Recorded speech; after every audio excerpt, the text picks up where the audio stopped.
Now, there's been a big deal in the travel industry recently, and I don't think general South Africans, even those outside of the travel industry, can have helped but heard about it. The visa rules and regulations have been changing. People have said that they were forced through rather inadvisably and without any kind of consultation. There's some rather controversial things happening with regard to our visas. And in order to talk about this and the way forward for these visas and whether, in fact, this is going to impact on you and how you travel, we've got Otto de Vries, who is the Managing Director of Asata. Welcome to Studio, Otto. Thanks, Warren. Nice to see you again. Yeah, fantastic. Okay, Otto, let's start right at the beginning for people who don't know about this thing. There are some new regulations as to how you're going to get your visas when you travel out and when you travel into the country. How does it work, say, for South Africans who are traveling internationally?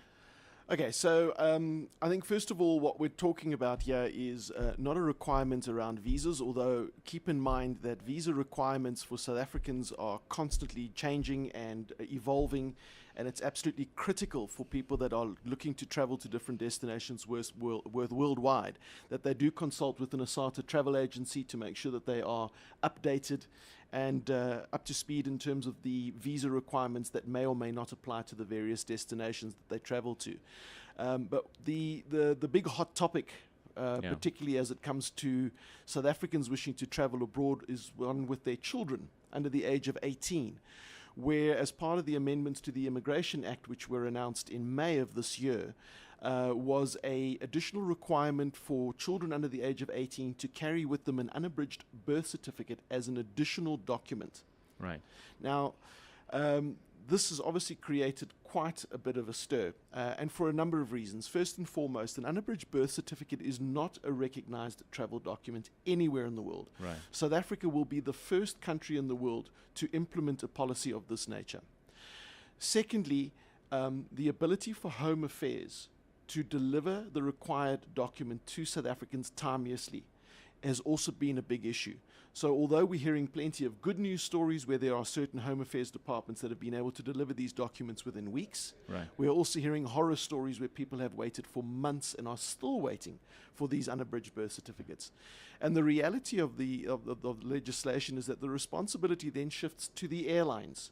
So what would have happened, and we'll talk about where we are right now, but what would have happened is that customers with children under the age of 18 would have arrived at the airport, had all the what we believe to be relevant documents in hand, namely passport and visas should they be Right. required, and then the check-in staff would say, and where are your unabridged birth certificates? If you didn't have that document, or you don't have that document, you would be denied boarding. Okay, but now is it true that for the last 4 years, Home Affairs has only been issuing unabridged birth certificates? It's not that long. The issuing of unabridged birth certificates as the standard birth certificate Right. document has only been in effect since March of 2013, so 18 months. Okay, so it's actually a problem for a greater significant... Correct. So there is a substantial, if you will, backlog that needs to be rectified, and those numbers are quite substantial in terms of capturing all 18 and unders. 16 and a half years worth 16 of and a half. backlog. Yeah, Correct. right. Okay, all right. Now, it also affects people coming into the country as well, this birth certificate. That is correct. And I guess for our colleagues on the inbound side, this is by far the biggest challenge, because how do you, first of all, communicate a requirement that is not globally recognized? Right. It is so unique that no one is even thinking about it. Yeah, because people who are coming here need to bring an unabridged birth certificate. They as would well, be right? denied boarding too. Right. And even if for whatever reason the airline made a mistake or didn't cover that, they would be denied entry on arrival in South Africa Right. by our border officials. So yes, indeed, the impact is quite substantial for our international visitors as well. And the second part of it is that although there has been some leniency around the interpretation of the requirements, the fact of the matter is that most of the overseas countries that attract a lot of tourists to South Africa don't even understand what an unabridged birth certificate is. In some countries, those documents aren't even issued, and if they are only actually kept in a vault by the government. They are not actually issued and then given to the parents. Right. And one of the stories I always hear is it's China, where people have to travel kind of 7-8 hours to get to the one place where they can be issued an unabridged birth certificate. Well, the issue there is slightly different. So what's happening in countries like China and India, where we're seeing tremendous inbound growth, is that they have made some changes to the visa requirements, and part of those changes is that the visitors, the intended visitors to South Africa, are required to apply for their visa in person. Okay. through new visa facility centers that have been set up. The fact of the matter is there aren't enough visa center facilities currently. They are very limited.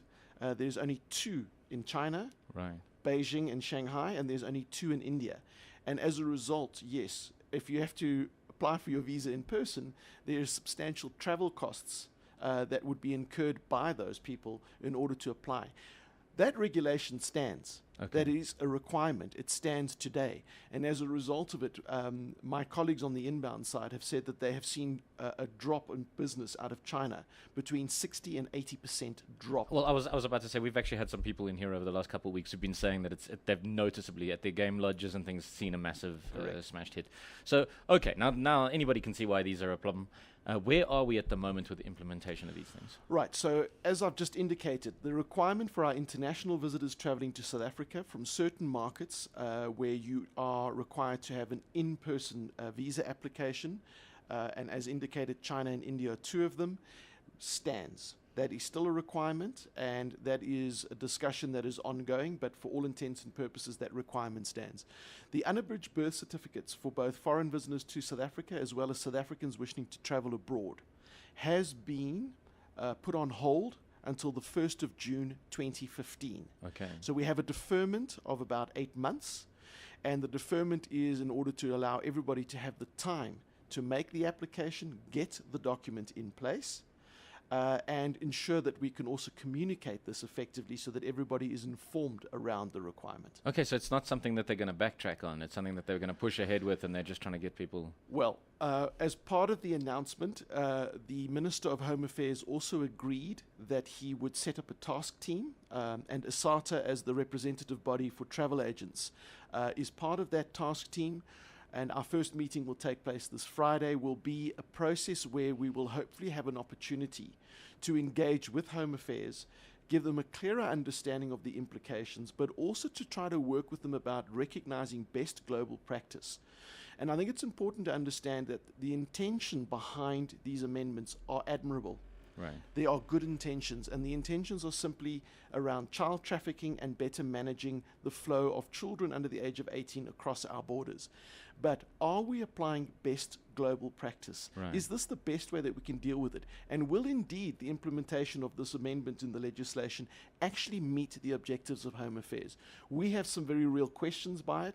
As I said to you, this is the only country in the world that's going to require this, so we don't believe it is best global practice. And I think there's a good opportunity for this task team to get involved in trying to ensure that we review all of the procedures, that we review the implementation policy and processes, but that we also have to get a chance to review best global practice, and hopefully we can advise and consult the Department of Home Affairs, and that the outcome will be one where the whole process will actually be reviewed. Okay, so are you feeling that they're quite amicable to this? Is there openness from their side? I think the fact that this task team has been set up and that they have engaged with industry is a positive step.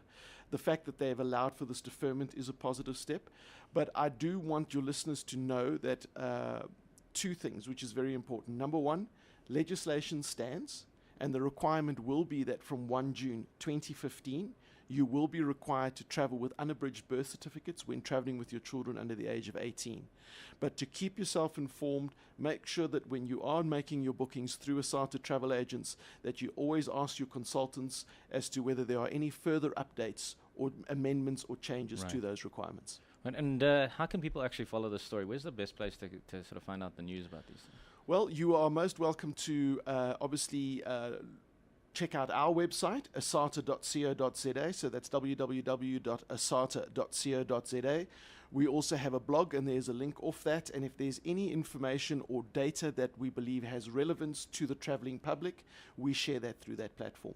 We also have a Facebook page, and it is a very active page. There's a lot of interaction there, and that Facebook page would be another great platform. People just need to like the page, and they'll be constantly updated. Okay, so that's the local people. Now, has there been any pressure from external governments and external organizations on our government to try and change it from an international perspective? To the best of our knowledge, there has been. Keep in mind that it's not my area of expertise, but from the information that I've gleaned through my colleagues, there has been both political pressure, there has been pressure from the travel and tourism sector, specifically those sectors that sell South Africa as Right. as a premier destination, and we are certainly of the belief that some of the decisions that have been made, including the deferment on the unabridged birth certificate, has been largely due to the good work that we've all done collectively, both abroad and locally, to engage Home Affairs and share with them those concerns. And we're incredibly encouraged that Home Affairs were open to having those discussions with us and to take that advice on board and to make the decisions that they have. All right, well, let's just hope it's a genuine discussion and not an Etol Outer style discussion. So far, so good. Yeah, that's gonna. But thank you very much, Otto. I think that's made it pretty clear. All right, so that's it. The things stand as it is now. Go and get your unabridged birth certificates because you may just need them. We don't know where it stands at the moment, but 1st of June, this thing is going to happen. So make sure that you plan well in advance.